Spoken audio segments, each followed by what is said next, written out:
Prepare to launch Blog Unit 2.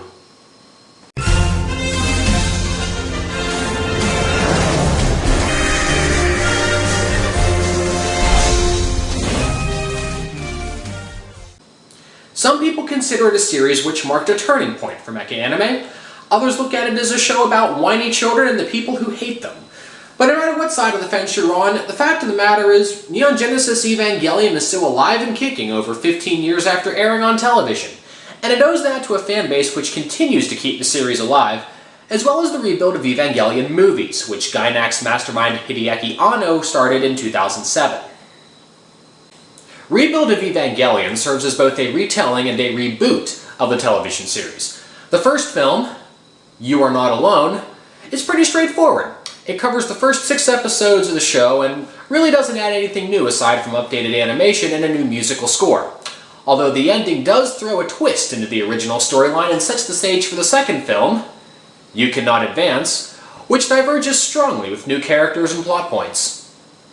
For those unfamiliar, Evangelion tells the story of Shinji Ikari. Having lost his mother at a young age and all but abandoned by his father, Shinji's psychological state isn't exactly healthy. Now a teenager, Shinji is summoned to Tokyo 3 by his father Gendo. He's the head of an organization called NERV, which defends humanity against mysterious life forms called angels.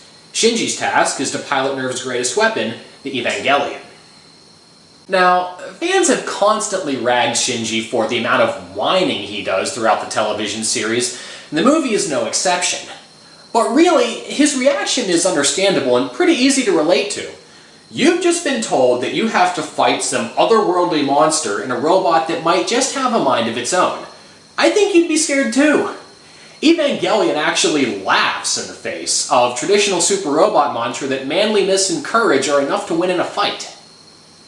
Evangelion's biggest claim to fame is the psychological beatdown it inflicts on its cast, and to an extent, that's still there. The film has caught flack for seeming to be more dumbed down and substituting character portraits for frenetic action and explosions. And there is some truth to that. Part of making the franchise more accessible and fitting it all in a few movies is stripping away some of the layers of subtlety and focusing on a few core elements. But Shinji's growth is still the main focus of the story. Not only does he have to learn how to operate the Evangelion, but he's also struggling just to live everyday life alongside his new classmates, alongside NERV officer Misato Katsuragi, who serves the role of foster parent. There's also his relationship with fellow Evangelion pilot Rei Ayanami. Shinji has a bad enough time interacting with people, but Ayanami's quiet and personal demeanor make that even harder. Plus, she has a much better relationship with Gendo than he, his actual son, has. After living through the horrors of battle and suffering from the high expectations placed on him, Shinji's willpower starts to waver, and eventually he has to choose between the difficult responsibility of being a pilot or running away to blissful ignorance. Call it growing up under duress. Overall, it's a solid movie. It looks and sounds great, and although there really isn't enough time to explore all of the character relationships that made the original series so well received, it still retains enough of what made Evangelion popular to serve as a proper introduction for this generation of anime fans, as well as service for the old guard.